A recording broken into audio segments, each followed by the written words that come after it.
دیا، تمہارا مرتبہ اللہ کے نزدیک دوسروں سے زیادہ ہے، اس مرتبے کے بعد، اس رتبے کے بعد، اس شان کے بعد، اس علم کے بعد، اس کتاب دینے کے بعد اگر تم اللہ کی سرکشی کرتے ہو تو فرمایا کہ پھر تمہارے چہرے بگڑ گئے، بندر بن گئے، خنزیر بن گئے۔ تو معلوم ہوا کہ جس کو اللہ تبارک و تعالیٰ کوئی مرتبہ دیتا ہے، کوئی علم دیتا ہے، کوئی کتاب دیتا ہے، اگر وہ اس کتاب سے روگردانی کرے تو اللہ کا عذاب بھی زیادہ ہوتا ہے۔ اللہ اکبر۔ مسلمانوں ناراض نہ ہوئیے گا، یہ قرآن مجید ہے، اس میں اللہ تبارک و تعالیٰ واقعات بیان کرتے ہیں، جیسے کہ یہ واقعات بیان کیے، تفصیلی بھی مختصر بھی۔ ان واقعات کا مطلب کیا ہوتا ہے؟ کیا جس طرح کی دوسری دنیا کا اصول ہے، واقعہ برائے واقعہ، قصہ برائے قصہ، صرف سننے کی حد تک کہ اچھا فلاں قوم نے نافرمانی کی، اس پہ یہ عذاب آیا، فلاں نے نافرمانی کی، اس پہ یہ عذاب آیا، فلاں نے نافرمانی کی، اس پہ یہ عذاب آیا۔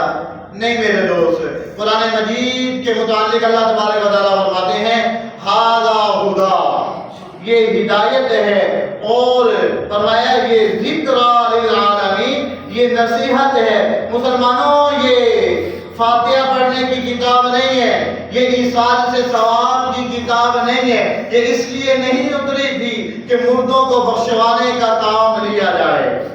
میری بات کا غلط مطلب نہ لیا جائے، میں یہ ہرگز نہیں کہہ رہا کہ اس کے پڑھنے سے ایصال ثواب نہیں ہوتا، میں یہ ہرگز نہیں کہہ رہا کہ اس سے اپنے مردے نہیں بخشوائے جا سکتے، میں یہ ہرگز نہیں کہہ رہا کہ اس سے انسان اگر تعویذ بنائے اور اللہ اکبر دم کرے تو شفا نہیں ملتی، میں اس کا انکار نہیں کر رہا۔ میں جو بات عرض کر رہا ہوں وہ بات یہ ہے کہ اللہ تبارک و تعالیٰ نے علی قلب محمد نبی کریم صلی اللہ علیہ وسلم کے قلب اطہر پہ جو یہ کتاب اتاری ہے، اس کا مقصد اصلی کیا ہے، اس کی مقصودی غرض کیا تھی؟ اور جب ہم اس طرف آتے ہیں تو اللہ تبارک و تعالی خود بیان فرماتے ہیں، فرمایا یہ میں نے سارے کا سارا جو نظام قائم کیا ہے، اس کا ضرورت اس بات کی ہے، اس امر کی ہے کہ اس کے نظام کو نافذ کیا جائے، اس کے نظام کو نافذ کیا جائے۔ قرآن مجید پیغمبر علیہ السلام کے قلب اطہر پہ اتارا اس لیے تھا کہ اس کے نظام کو کیا کیا جائے، قائم کیا جائے۔ اللہ اکبر۔ میں کیا کروں؟ میں دیگر سے کہوں، عوام سے کہوں، میں اپنا رونا کس کے سامنے روں؟ نہ، میں ان کے سامنے اپنا رونا روتا ہوں جنہیں میں نے اپنا بڑا مانا ہے، جنہیں میں نے اپنا پگڑی والا مانا ہے، جنہیں میں نے اپنا سرپرست مانا ہے، جنہیں میں نے اپنا رہنما مانا ہے۔ حضرات آپ سے مخاطب ہوں کہ علماء میں آپ سے مخاطب ہوں، عوام بیچاری کو تو نہیں پتا، اس کو تو جس طرف لگائیں گے وہ لگ جائے گی۔ میرے مخاطب آپ ہیں جنہیں علم دیا گیا، جنہیں کتاب دی گئی، جنہیں شریعت کا علم دیا گیا، جو شیخ الحدیث ہیں، جو شیخ القرآن ہیں۔ آپ کس نظام پہ چل رہے ہیں؟ وہ یہ راضی ہیں غیر کے نظام پہ راضی ہیں، یہ بت پرستانہ نظام پہ راضی ہیں، یہ طاغوت پہ راضی ہیں۔ اللہ تبارک و تعالیٰ نے یہاں پہ جو فرمایا اِنَّا أَنزَلْنَا التَّوْرَاةَ فِيهَا هُدًى وَنُورٌ يَحْكُمُ بِهَا النَّبِيُّونَ الَّذِينَ أَسْلَمُوا لِلَّذِينَ هَادُوا وَالرَّبَّانِيُّونَ وَالْأَحْبَارُ بِمَا اسْتُحْفِظُوا مِنْ كِتَابِ اللَّهِ وَكَانُوا عَلَيْهِ شُهَدَاءَ۔ اللہ نے تورات نازل کی، نام تورات کا ہے، یاد رکھیے جتنی کتابیں نازل کی ہیں سب کا یہی مقصد ہے۔ کیا مقصد ہے؟ اللہ، پہلے اللہ نے اس کی گنوائی ہے، صفات ہے، کیا گنوائی ہے؟ فرمایا ہدن، وہ ہدایت ہے۔ دوسرا فرمایا نور، وہ کیا ہے؟ نور ہے۔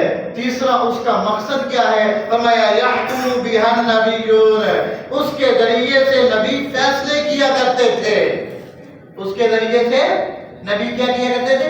فیصلے کیا کرتے تھے۔ لہذا معلوم ہوا ایک وہ معاشرہ جو کہتا ہے کہ میں اللہ کی بات ماننے والا ہے، میں اللہ کا خالص بندہ ہوں، یہ معاشرہ اگر اس پہ قائم ہے تو اس معاشرے کے فیصلے کی جو جگہ ہے وہ عدالت ہے، اور عدالت میں اس کتاب کے ذریعے فیصلے ہونے چاہیے۔ یہ کس نے بتایا؟ یحکم بہا نبیون، نبیوں نے یہ طریقہ بتایا کہ جو معاشرہ اللہ کے ماننے والوں کا ہو، ان کا طرز عمل یہ ہونا چاہیے کہ ان کی عدالتوں میں جو فیصلہ کرنے کی کتاب ہو وہ کس کی ہو؟ اللہ کی ہو۔ یحکم بہا النبیون۔ دوسرا، اللہ اکبر، الذین اسلموا للذین ہادوا۔ دوسرا، بما استحفظوا من کتاب اللہ۔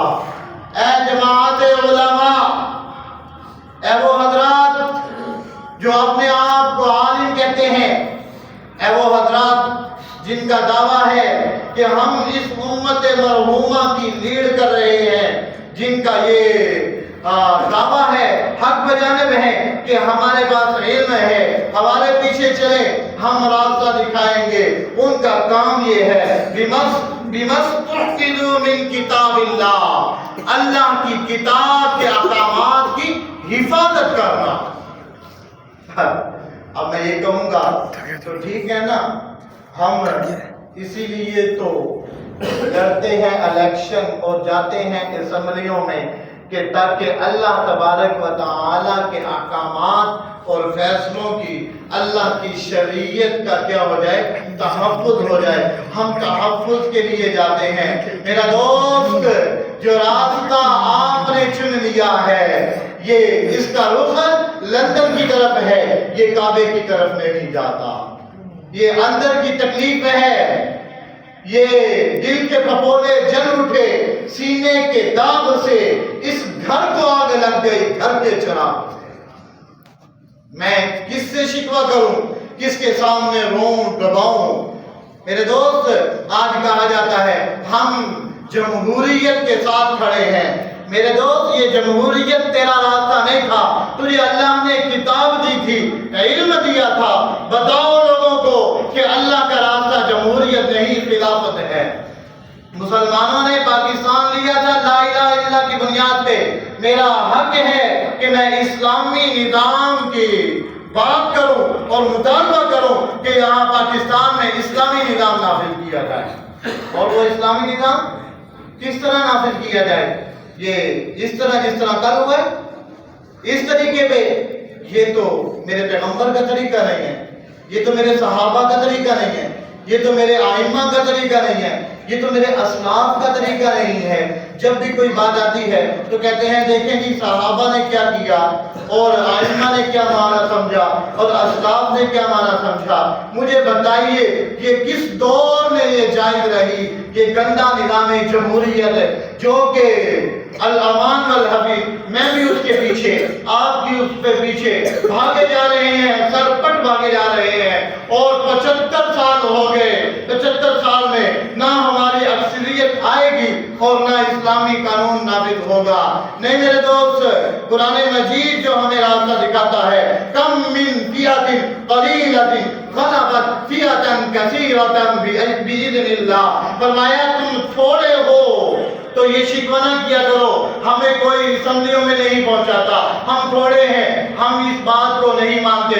اللہ اکبر۔ ڈاکٹر اسرار احمد رحمہ اللہ کہاں یاد آگے؟ فرمایا مجھے سب سے زیادہ جو تکلیف ہے، ڈاکٹر اسرار احمد صاحب کی بات ہے، فرمانے لگے مجھے جو سب سے زیادہ تکلیف پہنچی ہے اور میرے دل کو جو سب سے بڑا صدمہ لگا ہے، حقیقت یہ ہے کہ وہ ان علماء جو سیاست کے اندر بڑھ کے جمہوری اور الیکشن کی سیاست میں حصہ لے کے وہ اس طرف چلے گئے ہیں۔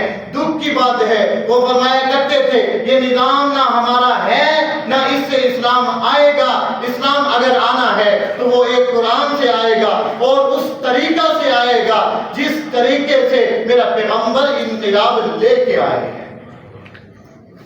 75 سال نہ 175 سال اس کو پوچھتے رہیے اور آخر میں کہہ دیجیے ہمیں اتنے ووٹ نہیں ملے لہذا ہم کچھ نہیں کر سکتے. نہ، یہ عذر لنگ ہے، یہ کبھی بھی آپ کے کام نہیں آئے گا. آئیے پیچھے مڑیے، واپس مڑیے اور قرآن کے فیصلے کو مانیے. میرا رب فرما رہا ہے، میں ترجمہ آپ سے کرواؤں گا، توجہ کیجیے گا. یہ